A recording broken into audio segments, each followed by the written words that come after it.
How it is?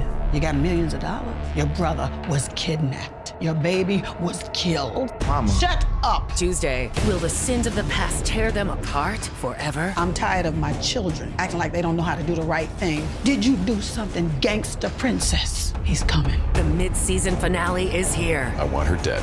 You need to watch your back. Just can't do this anymore, Mom. Tyler Perry's The Haves and the Have-Nots, the mid-season finale, Tuesday, 9. Okay, so let me just go on and get started on Banana Foster. And this is pretty much the episode where Wyatt is, pretty much saying that he's finna slit his wrist. He shouldn't be here. And, I'm always going, kind of like going off on Wyatt because he be doing some, crazy stuff. But he has been through a lot. I mean, he been molested and he been through a lot. He has been through a lot. So this particular scene with him and his mom screaming, trying to get him to not do it, kind of bothered me because I know, I could tell that, he's the way he is because of them. So, yeah, I do kind of go off on Wyatt a lot, but yeah, hopefully he not, hopefully he's not. We gonna hope he's not, okay? But let's just move on. I'm gonna go ahead and get some of this done. So we go over to Jim, and of course Jim decides Jim always want everybody to do his dirty work. He's supposed to be so gangster, okay? He like the ghost gangster. You know what I'm saying? Like he always want to get somebody else to do his work. I'm gonna give you one more chance. He, this your last chance. Oh my God, he always doing that. Now he kind of put a contract out on Veronica, and then he calls and everybody's still trying to get like his connects to help Catherine, and everybody's kind of turning him on him. He was like, oh, what's going on? We don't know, Ghost. He is like the ghost gangster. Jesus. But anyway, moving right along. Of course, we gonna sit back and see how long it's gonna take Benny to do something dumb. Y'all know Benny's slow. He be tripping. He be trying to go hard for his family. I get it. He can put himself in a good situation, but he's still gonna go do something dumb. It's just it's just him, okay? So I don't know, but let me tell you something. Let me tell you. Here's who I have an issue with, and I have had an issue with her from day one. Hannah.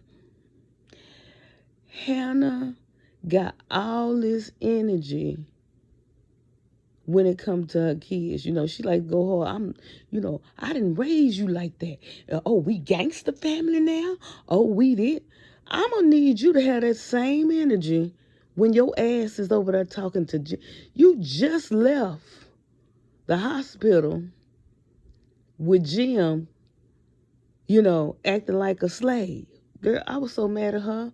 I'm like, Hannah, if you ain't got it by now, Jim gonna do what Jim gonna do. But every time you talking to them, it's a different tone. But when you want to charge your kids up because, they I'm not saying that they right, but I'm not saying nobody right, because ain't nobody right in none of this. But why you got to get the short end of the stick every time? Why is that? Hannah, she always want to go off. And this, I rarely agree with Benny. But girl, get over it. Get the hell over it, Hannah. I had to, Anyway, I'm going to pause and I'm going to continue shortly. Okay, so Hannah has all this energy and she mad. She going to call the police if they come back home. She didn't put them out the house and all that. And,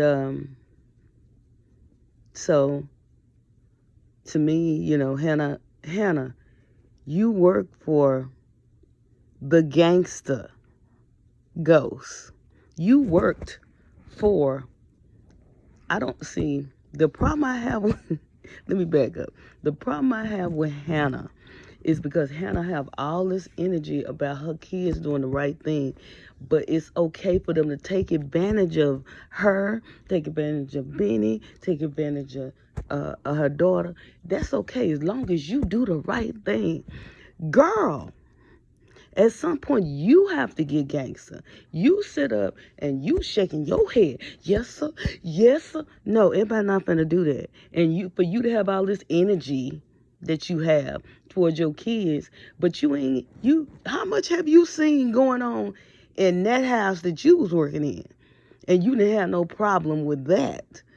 Girl, your energy not the same, sis. It is not. I have a problem with that, Hannah. I just do. Okay? But we're going to scroll on over here and talk to David and Jeffrey. So David trying to tiptoe his ass in the house because he don't want to face Jeffrey because he didn't saw Jeffrey with his legs all in the air. So, you know, Jeffrey's like, you had a problem with what you saw. Well, Jeffrey, okay, I'm going to need you to understand something. Anybody, it doesn't even matter the fact that he's, you know, he uncomfortable. Anything that you are not used to seeing, you're going to be uncomfortable with. Of course, he's going to feel a certain type of way. You have to that doesn't mean that he doesn't accept you. It's just the fact that he's going to feel a certain type of way, you know. Give him a chance to, you know, adapt. But yes, he does feel a certain type of way. He done seen his son legs all up in the air, you know, being the beta boy that you are, you know, because you know you are a beta boy, and that don't have nothing to do with your sexuality. You just beta. But carry on, I'll be back. Yeah, just to talk about Jeffrey and David's relationship, I think, you know, Jeffrey does understand the fact that David needs time. I mean, one thing about it, that's his sexuality, and that's fine. And I think he accepts it, and he wants him to be who he is. But David is still his father, and he, in the back of his mind, he's always gonna think, is there something I did? Because you got to remember who his mother is. Okay, let's not forget that. And we all know how Veronica is, but you know, I understand David is uncomfortable. You know, that's not something, it's already, you know, something he's still trying to understand. When this day and age, you know, people, they tend to think that people that's my age and older are homophobic, but they're not. You got to understand, people have to learn, you know, and understand people. It's not that they don't accept you. They just need to understand. You know, we grew up in a different time. People just didn't, you know, allow certain things. You don't want anybody to get hurt, and people still get hurt today. So I understand, you know, what's going on with David.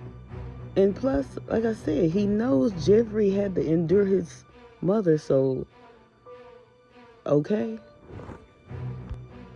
So I see Veronica's hired, you know, she hired this girl who is playing well, I guess she's supposed to be the maid, and Veronica kind of made her, she wanted somebody that kind of favored her, because, you know, in Veronica's mind, she's a little paranoid, okay? She's a tad bit paranoid because she don't know who's actually after her, okay?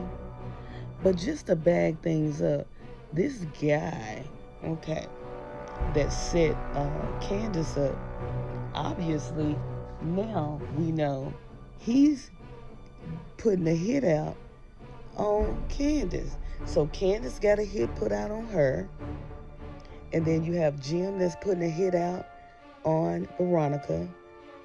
And then you have David that's got a hit out on Veronica.